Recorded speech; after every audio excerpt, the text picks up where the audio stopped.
ওই যে জঙ্গি তো আমগো বাপদাদার শব্দ, এটা মুসলমান ছাড়া কারো নামের আগে লিখতে নাই। কোন নাস্তিকের নামের আগে লেখা যাবে না, পাপ হবে। কোন ইহুদির নামের আগে লেখা যাবে না, কোন হিন্দুর নামের আগে লেখা যাবে না, কোন খ্রিস্টানের নামের আগে লেখা যাবে না, পাপ হবে। শুধুমাত্র মুসলমানের নামের আগে তারা দমানোর জন্য জঙ্গি শব্দ ব্যবহার করতে হবে। আগে করতো বামরা বা নাস্তিকরা, এখন করে অনেক সময় দাড়ি টুপি লেবাসধারী শয়তান। একদিকে লেবাস ধারণ করে শুধুমাত্র মতের ভিন্নতার কারণে আরেকজনকে দমানোর জন্য বলে অমুক জঙ্গি, অমুক এটা, অমুক সেটা, অমুক উগ্রবাদী। আরে কিসের কারণে উগ্রবাদী? কোরআনের কথা বলার কারণে উগ্রবাদী, রাসূলের হাদিসের ব্যাখ্যা করার কারণে উগ্রবাদী। তাহলে তোরা যারা গোপন করিস তোরা কি বাদী? তোরা তো সবাই মুনাফিক। এই যে আমাদের আজকেই তো আমাদের ভাই রফিক মাদানি দেখেছেন, অনেকে জেলখানা থেকে বের হওয়ার পর প্রথম মাহফিল করেছে। আজকে প্রথম দিনই এই কথা বলে দিয়েছে। আমরা তো অনেক সময় বলতে গিয়েও বলি, 32 মাস জেল খেটে এসে আজকে ডাইরেক্ট বলে দিয়েছে যে আমরা আরো বহু আগেই বের হতাম। প্রশাসনও চায় না আলেমরা এত লম্বা টাইম পড়ে থাক, কারণ ওদেরও যে ভেজাল পোহাতে হয় না এমন না। যত আন্দোলন হয়, যত মিছিল মিটিং হয়, যত ধরনের হুমকি ধামকি শিকার হয়, ওদেরও বিভ্রান্তিতে পড়তে হয় না এমন না। কিন্তু সে বলেছে যে আমাদের কিছু ভাইয়েরাই তো চায় না আমরা বের হই, তারাই তো উস্কানি দিয়ে মাথা গরম করে রাখে। তা আমরা বের হব কিভাবে যদি আমাদের ভাইয়েরাই পক্ষে না থাকে? তো একজন মাজলুমের দীর্ঘকালের কষ্ট ভরা কথা এমনি তো আর হেলায় খেলায় ফেলে দেওয়ার কথা না। নিজেদের অভিজ্ঞতা নাই বা বললাম, আমাদের তো মাত্র 12 মাস, তার তো 32 মাস, হিসাবে আমাদের চাইতে কোরবানি তো অনেক বেশি। কিন্তু প্রথম মজলিসে যে কথা বলেছে, চাইলেই এটাকে এক বাক্যে অস্বীকার করা যায় না। তো এখন ভিন্ন মতের মুসলমানকে দমানোর জন্য কাফের মুশরিকদের ভাষায় কথা বলা, এর চাইতে মুসলমানদের জন্য জঘন্য বেইজ্জতি কিছু হয় না। দুনিয়াতে ইসলামের পতন যুগে যুগে এমনি হয়েছে। প্রথমবার খেলাফতের পতন হয়েছিল কার হাতে? আপনার ইতিহাস জানেন, হালাকু খানের হাতে। কিন্তু হালাকু খান মুসলিম বিশ্বে ঢুকলো কিভাবে?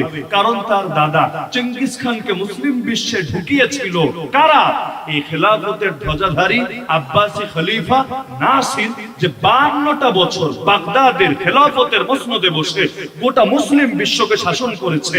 কিন্তু ছিল আপাদমস্তক একজন শিয়া। শিয়া হয়েও, বংশ যেহেতু আব্বাসী বংশ, আপাদমস্তক শিয়া হয়েও লম্বা টাইম পর্যন্ত, এত লম্বা টাইম আমার জানা মতে দ্বিতীয় কোন আব্বাসী খলিফা শাসন করে নাই। কিন্তু নিজে চিঠি পাঠিয়ে এই চেঙ্গিস খানকে মুসলিম বিশ্বে আহ্বান জানিয়েছে। ওর নজরও পড়তো না, এটা ওর প্ল্যানের অংশই ছিল না। কিন্তু এখন নিজের জন্য পথের কাটা মনে করছিল খাওয়ারিজম সাম্রাজ্য। খাওয়ারিজম সাম্রাজ্য মুসলমানদের সাম্রাজ্য, আব্বাসী খেলাফত মুসলমানদের খেলাফত। কিন্তু ওই যেমন হয়, এক হুজুর আরেক হুজুরকে দেখতে পারে না, এখন এক শাসক আরেক শাসককে দেখতে পারে না। এখন বেচারা মনে করছিল খাওয়ারিজম সাম্রাজ্য যেই শক্তিশালী সাম্রাজ্য, এরা একবার বিদ্রোহ করে বসলে বাদশার গদি আর থাকবে না। খাওয়ারিজম সাম্রাজ্য ছিল এত বিশাল, একদিকে হিন্দুস্তান আর একদিকে সেই রাশিয়ার এলাকাগুলো থেকে শুরু করে পুরো এই সাইডটা জুড়ে মুসলিম বিশ্বের একটা বর্ডারের মতো। আর এত শক্তিশালী একটা বর্ডার যেটাকে অতিক্রম করে মুসলিম বিশ্বে ঢুকবে, মক্কা মদিনার কোনো ক্ষতি করবে, এরকম কোনো দূরতম সম্ভাবনাও ছিল না।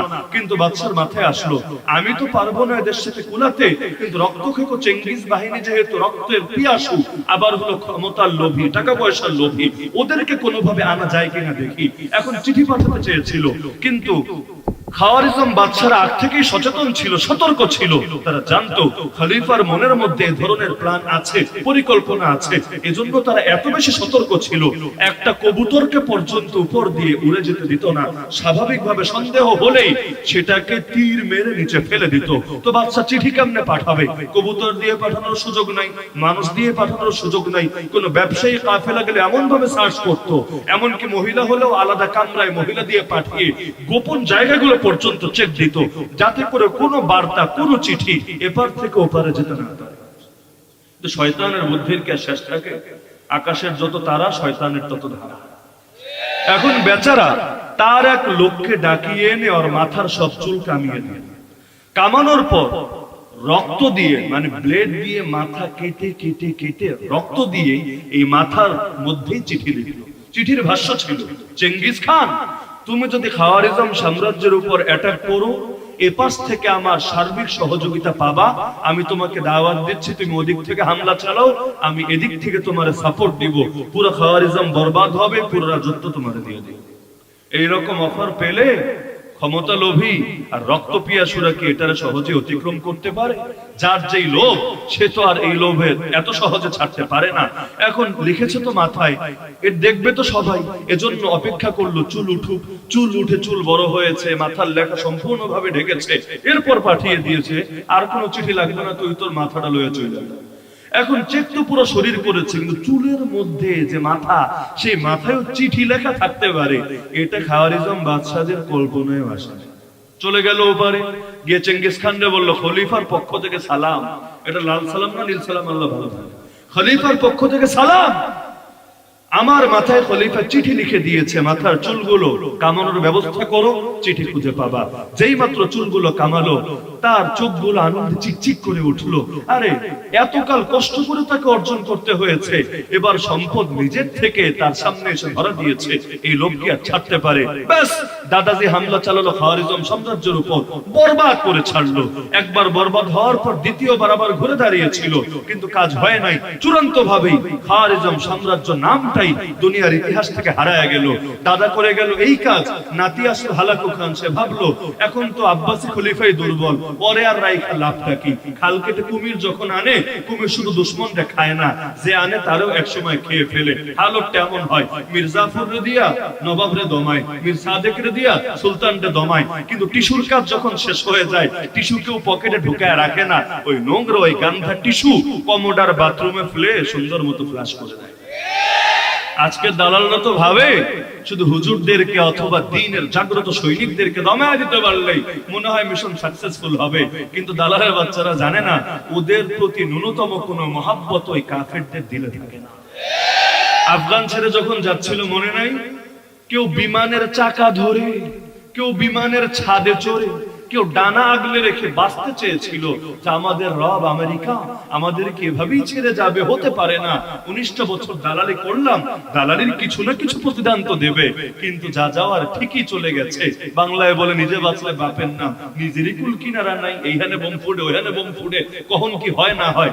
আগে নিজেরা বেঁচেছে, এরা এখন থাকলো কি থাকলো না এটার কোনো গরজ অনুভব করে। যেগুলো পালিয়েছে বড় একটা অংশ রোহিঙ্গাদের মতো শরণার্থী শিবিরে মানবেতর জীবন কাটাচ্ছে।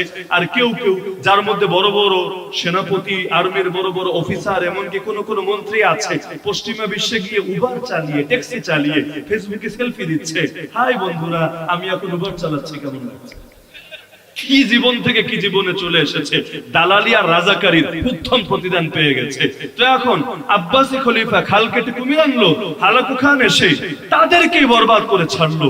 সব যখন মেরে ফিনিশ, বাদশারে তো বস্তার মধ্যে পেঁচায় লাইথা তারপর হত্যা করা হয়েছে। সব যখন শেষ, তার নজর পড়েছে বাগদাদের তৎকালীন লাইব্রেরির উপর, দুনিয়া শ্রেষ্ঠতম লাইব্রেরি, ইসলামে দুনিয়া সবচাইতে বড় ভান্ডার।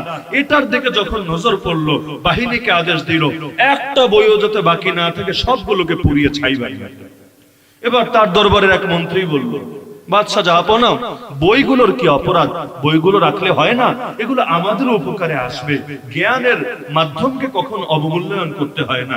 হালাকু খান বলল, আচ্ছা তুমি আমাকে একটা বিষয় শুধু বুঝাইয়া দাও, এই বইগুলো কি ওরা পড়েছিল নাকি পড়ে নাই? বলল, পড়েছে তো অবশ্যই, সবাই না পড়লেও জ্ঞানীরা তো পড়েছে অবশ্যই। এবার বলল, আচ্ছা এতগুলা বই পড়ে এই সবকটাই রপ্ত করতে পারলো না, কিভাবে আত্মরক্ষা করতে হয়, কিভাবে দুশমনের হাত থেকে নিজেদেরকে বাঁচাতে হয়। তো যেই বই নিজেদের আভিজাত্য শেখায় না, আত্মমর্যাদা বোধ শেখায় না, যেই জ্ঞান আত্মরক্ষার সবক শেখায় না, দুশমনের হাত থেকে নিজেকে কিভাবে প্রতিহত করতে হয় এই সবক জানায় না, এরকম 2 নম্বর বই আর লাইব্রেরি আমার লাগবে না। এক আদেশে বাগদাদের লাইব্রেরি, দুনিয়ার শ্রেষ্ঠতম এক গ্রন্থাগার পুড়িয়ে ছাই করে দেওয়া হলো। ক্ষতি অনেকেরই হয়েছিল, সবচাইতে বেশি ক্ষতি হানাফি মাযহাবের হয়েছিল। এখন হানাফি মাযহাবের বহুত কিতাবের নামই খালি শুনবেন, নামই চিরকাল শুনে যাবেন, কিন্তু একটা কপি খুঁজে পাবেন না। যেমন ধরেন ইমাম মুহাম্মদ রাহমাতুল্লাহ আলাইহি, ইমাম আবু হানিফার ছাত্র, ইমাম আবু ইউসুফের ছাত্র, যার কিতাবের উপর হানাফি মাযহাবের ভিত্তি দাঁড়িয়ে, তার মোট 6টা কিতাবের উপর হানাফি মাযহাবের ভিত্তি দাঁড়িয়ে, যেগুলোকে এক নামে বলা হয় জাহিরুল রিওয়ায়া। এই 6 কিতাবের 2টা কিতাবই ছিল জিহাদ নিয়ে, একটার নাম সিয়ারুস সগীর। সারা দুনিয়া লাইব্রেরি খুঁজে আর সিয়ারুল কাবীরের 10টা কপি পাওয়া যাবে কিনা সম্ভব, পুরো বাংলাদেশ তন্ন তন্ন করে খুঁজে পাবে। কোন লাইব্রেরিতে আমরা পাই নাই, না মাদ্রাসার লাইব্রেরি না সাধারণ লাইব্রেরি, অস্তিত্বই নাই। অথচ এত বিশাল কিতাব, যেই কিতাব পুরোটাই জিহাদ সম্পর্কে, যেটার অনেক বেশি প্রয়োজন মুসলমানদের এই জামানায় ছিল। এর বিক্ষিপ্ত কিছু অংশের ব্যাখ্যা করেছেন ইমাম সারাখসি রাহমাতুল্লাহ আলাইহি, যেটা আলাদা করে ছেপেছে শারহু সিয়ারুল কাবির নামে, এটা পাওয়া যায়। মুলা সিয়ারুল কাবির পাওয়া যায় না। তবে দুনিয়ার কোথাও নাই বিষয়টা এমন না। শেখ উসামা বলেন আমি 80 বার আর সিয়ারুল কাবির পাঠ করেছি, এর লাইন লাইন নজর দিয়ে দিয়ে আমি মাসালা মাসাইল শিখেছি। একেবারে যদি নাই থাকতো পড়লো কেমনে, শিখলো কেমনে? তার মানে আছে, তবে দুর্লভ, পাণ্ডুলিপি ছাপা আকারে এখন পাওয়া যায় না। তো ক্ষতি অনেকেরই হয়েছিল, সবচাইতে বেশি ক্ষতি হানাফি মাযহাবের হয়েছিল, যেহেতু হানাফি মাযহাবের রাজধানী ছিল ইরাক, রাজধানী ছিল কুফা, রাজধানী ছিল বাগদাদ। এই কারণে সবচাইতে বেশি ক্ষতিটা তাদেরই ভোগ করতে হয়েছিল। কিসের কারণে? সিরেফ হাতের কামাইয়ের কারণে। ওই কে জানে কবে দুষ্টুমি করে বলেছিল, ইসরায়েল তো বোকা, এজন্য স্থলপথে, আকাশপথে, জলপথে আক্রমণ করে এই 23 লাখ ফিলিস্তিনিরা দমন করার চেষ্টা করে। ওরা বাংলাদেশ থেকে আমগো কিছু হুজুর নিয়ে গেলেই হতো, আর কিছু লাগতো না। কয়জনকে নিয়ে ছাইরা দিলেই হাত কই বাঁধবে, আমিন আসতে বলবে না, জোরে বলবে, ঈদ কি 2টা না 4টা না 5টা, তারপর মাজারে মাজারে গিয়ে কি করতে হবে না হবে এগুলো নিয়ে এমন ফতোয়ার মেশিন গান চলতে থাকতো। 12 রবিউল আউয়াল এসেছে, ঈদে মিলাদুন নবী যারা মানে না, ওরা নবীর দুশমন, ওরা নবীর আপন না। আবার কেউ বলতে এমনি নামাজ না পড়লে নামাজই হয় না, ওইটা মুসলমান না, ওইটা হানাফি ধর্মের অনুসারী। এই রকম ফতোয়া দিতে দিতে মুসলমানদের মানসিকভাবে পঙ্গু বানিয়ে ফেলতো। আর মানসিকভাবে যদি একবার পঙ্গু হয়, সামরিক ময়দানে উঠিয়ে দাঁড়াতে পারে। তো এখন ওরা তো বোকা, এজন্য বোঝে না যে এমনি এমনি লাগায় রাখতে হয়, না হলে একবার লাগালাগি শুরু হলে সেই লাগালাগি কোনো কিছু দিয়ে দমে না। লাগালাগি দমানোর একমাত্র অস্ত্রের নাম হইল মাজলুম হওয়া। মাজলুমদের মধ্যে কোনো দলাদলি থাকে না। আমরা যেহেতু কারাগারে থেকে এসেছি, বহু মতের বহু মানুষকে দেখেছি, আমি নাম বলবো না, ওই দলের ওই দলের, যেমন আমার কেস পার্টনার যান বাংলাদেশের শ্রেষ্ঠ 4 জন আলেম, এর মধ্যেও আছে ভিন্ন ভিন্ন মতের ভিন্ন ভিন্ন দলের ব্যক্তিত্ব। তো দেখেছি বিভিন্ন মতের মানুষ, বিভিন্ন দলের মানুষ, কিন্তু সেখানে গিয়ে সবাই এক হয়ে গেছে, কোনো দলাদলি নাই, কোনো ভাগাভাগি নাই। অথচ বাইরে বসে একজন আর একজনের গোমরা ফতোয়া দিয়েছে, এমন লোক আছে, এর বিরুদ্ধে ফতোয়া, ওর বিরুদ্ধে ফতোয়া। এখন এক থালায় খায়, একসঙ্গে ঘুমায়, আর পরিকল্পনা করে কিভাবে আগামীর বাংলাদেশকে ইসলামের বাংলাদেশ বানানো যায়, আগামীর বাংলাদেশকে কোরআনের বাংলাদেশ বানানো যায়। তখন দিলটা খুলে গেছে যে জালেমদের পক্ষ থেকে জুলুম শুরু হলে ঐক্য এমনি তৈরি হয়ে যায়, এমনি যতই চিল্লায় ঐক্য হবে না। এমনকি জেলখানায় চোরেও কেউ ডরায় না, কারণ জানে এখানে অন্তত চুরি করবে না। ডাকাত যে, খুনি যে, ধর্ষক যে, তাদের নিয়েও কোনো ভয় কাজ করে না। আরে যে ডাকাতি করেছে আর যে সাধারণ মানুষ চিরকাল ডাকাতকে ভয় করে এসেছে, এক থালায় খায়, একলগে সুখ দুঃখের গল্প করে, এমনি জীবনটা কাটতে থাকে। তো মাজলুমদের হালতটা এমন, মাজলুমের কোনো দল থাকে না, মাজলুমের কোনো ধারা থাকে না, বরং তারা কিভাবে এই জুলুম থেকে পরিত্রাণ পাবে সেটা নিয়ে ফিকির করতে থাকে। আমি এটা তামান্না করি না যে আমরা যেমন মাজলুম হয়েছে সকলে মাজলুম হোক, তবে আমি তামান্না করি বা না করি, হাদিসের আলোকে তো বোঝা যায় কিয়ামত যত ঘনিয়ে আসবে জুলুমের মাত্রা তত বাড়বে। আল্লাহ রাসূল বলেন কিয়ামতের একটা আলামতই এটা, ওয়ায়াকসুরুল হারজ, কিলা ওয়ামাল হারজ ইয়া রাসূলুল্লাহ, ক্বাল আল কতলু আল কতল। কিয়ামতের একটা আলামত রাসূল বলেছেন প্রচুর পরিমাণ হত্যাকাণ্ড বৃদ্ধি পাবে, এতবার বাড়বে। লা ইয়াদরিল কাতিলু ফীমা কাতাল ওয়ালাল মাকতুলু ফীমা কুতিল। যে মারবে সেও জানবে না কেন মেরে ফেলছে, যারে মারা হবে সেও জানে না কেন তারে মারা হচ্ছে।